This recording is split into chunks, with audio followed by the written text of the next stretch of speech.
Channel जिसका प्यारा सा नाम है मैवरिक फिजियो। मैं हूं गौरव सिंह। तो चलिए शुरुआत करते हैं बायोमैकेनिक्स का पेज से, जिसमें हम पहला टॉपिक लेंगे फोर्स। तो स्टार्ट करते हैं। फोर्स क्या होता है? फोर्स अ पुश और a pull act on a body which changes the motion of an object. ठीक, फाइन।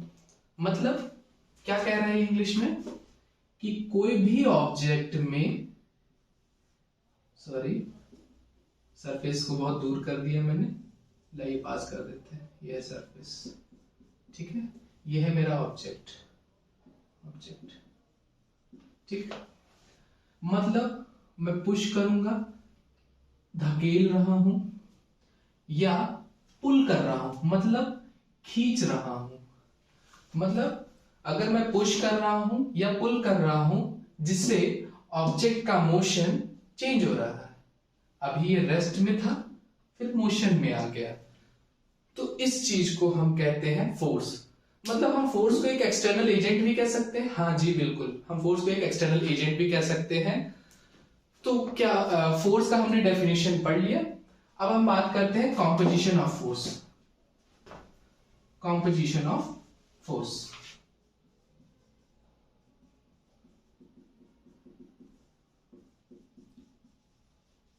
क्या होता है? Composition of force.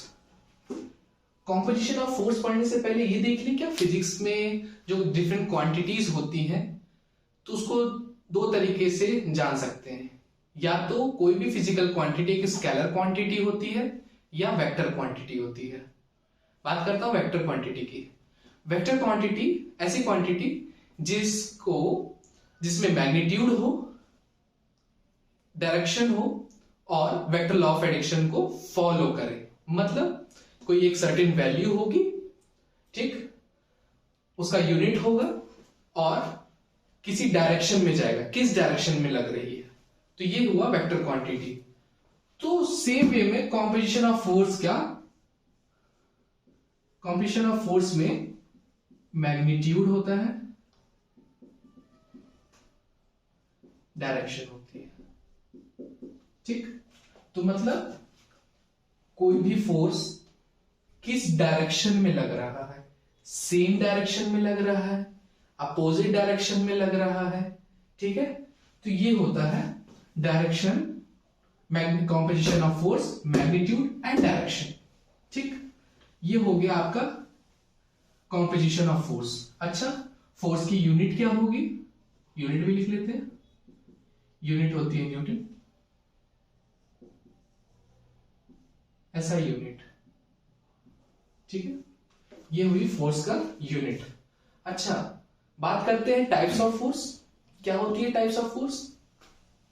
Types of force दो तरीके के फोर्स होते हैं, एक कांटेक्ट फोर्सेस और एक नॉन कांटेक्ट फोर्सेस। मतलब सरफेस के जो कांटेक्ट में हो वो सारे कांटेक्ट फोर्सेस होते हैं, लाइक फ्रिक्शनल फोर्स, ठीक है, रोलिंग फोर्स, ये सारी चीजें कांटेक्ट फोर्सेस होती है। Non contact forces like electrostatic force, gravitational force, ये हुआ टाइप्स ऑफ फोर्स। अच्छा, अब हम देखते हैं डिफरेंट डायमेंशंस क्या है फोर्स की। मतलब कभी हम बात करेंगे कि दो इक्वल फोर्सेस है, मतलब कोई हमने पहले दो फोर्सेस को इक्वली ले लिया, ठीक है, तब क्या होगा।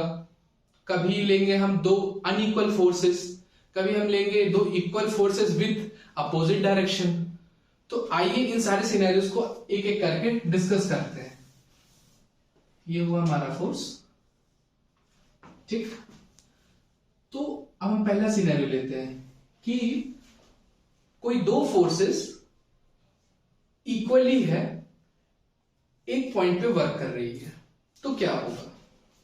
चलिए ले लेते हैं एक डायग्राम में। ये लीजिए एक ऑब्जेक्ट है, ठीक है, एक पॉइंट से, एक ही पॉइंट, प्लीज नोट कीजिए, मैंने बोला एक ही पॉइंट से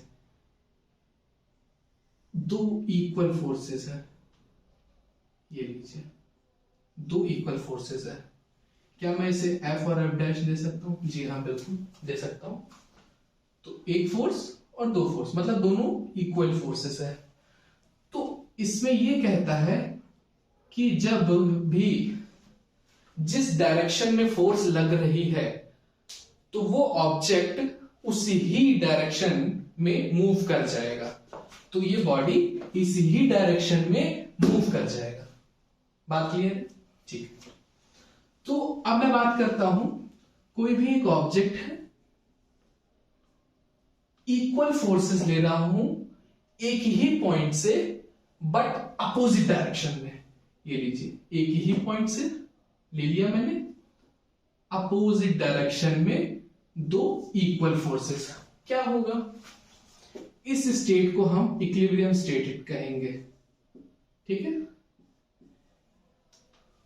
इक्विलिब्रियम स्टेट में रहेगा, मतलब इक्वल फोर्सेस लग रही हैं, बॉडी मूव नहीं करेगा।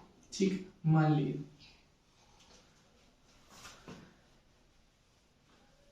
तो अब हम बात करते हैं, दो फोर्सेस किसी सर्टेन एंगल में वर्क कर रही है। ये लीजिए, दो फोर्सेस किसी सर्टेन एंगल में वर्क कर रही है, कर ली। तो जब ये कंपाउंड होगी तो डिजायर इफेक्ट देती है, इसका रिजल्टेंट फोर्स। अच्छा, दो फोर्स लगा दिया, एक सर्टेन एंगल में लगा दिया। कहां देख रहे हैं हम एग्जांपल्स? डेल्टॉइड में। तो डेल्टॉइड में क्या होता है, ये हमारा डेल्टॉइड, ठीक है, मान लीजिए anterior fibre plus posterior fibre आपस में जब कंपाउंड होते हैं मिडिल फाइबर के साथ, तो क्या होता है, एक डिजायर इफेक्ट देता है। कब? जब हम शोल्डर अपडक्ट कराते हैं। 0 से 15 डिग्रीज मींस 0 to 15 डिग्रीज सुपरास्पाइनेटस करता है, beyond the 15 to 90 degrees deltoid कराता है। ठीक है, ये सारी चीजें हम एनाटॉमी में पढ़ेंगे। अब मैं बात कर लूं, ये अभी तक बात थी किसी एक पॉइंट से हो रही है फोर्स। ठीक है, अब हम बात करेंगे, कोई एक ऑब्जेक्ट है, ठीक है, ये है, फोर्सेस लग रही हैं दो डिफरेंट पॉइंट से। ठीक, मान लीजिए अपोजिट डायरेक्शन में लग रहा है, एक इस डायरेक्शन में, एक इस डायरेक्शन में। ठीक है, फोर्सेस लग रही हैं। तो इस तरीके का अरेंजमेंट में क्या होता है, रोटेशन इफेक्ट दिखता है, मतलब फोर्स इधर लग रहा है और इधर लग रहा है। तो ऐसे, ये देखिए कपड़ा आ रहा है, कपड़े को पीछे कर लेते हैं, ये देखिए, ये मेरा फोर्स है इधर, एक फोर्स इधर है, ये ऐसे कर रहा है, तो ये रोटेशन वाला एक इफेक्ट देता है। कहां देखते हैं हम एग्जाम्पल? जब ट्रेपेजियस और सेरेटस इंटीरियर कॉन्ट्रैक्ट होती है दो डिफरेंट पॉइंट से, ठीक है, तो रोटेशन दिखता है स्कैपुला में। तो ये था example of forces in human. ठीक है, तो यहां पे आपका फोर्स का टॉपिक कंप्लीट होता है। तो हमने कहां से स्टार्ट किया था? हमने फोर्स पढ़ा, फोर्स की डेफिनेशन देखी, फोर्स का यूनिट देखा, कॉम्पोजिशन ऑफ फोर्स देखा, और डिफरेंट डायरेक्शन में जो फोर्सेस लग रहे हैं वो देखा। फोर्स इन ह्यूमन देखा हमने, ह्यूमन में कहां लग रहा है फोर्स। ठीक है, तो आपका फोर्स का फर्स्ट ईयर का टॉपिक कंप्लीट होता है यहीं पे। Stay tune for upcoming videos. Till then, like, share and subscribe.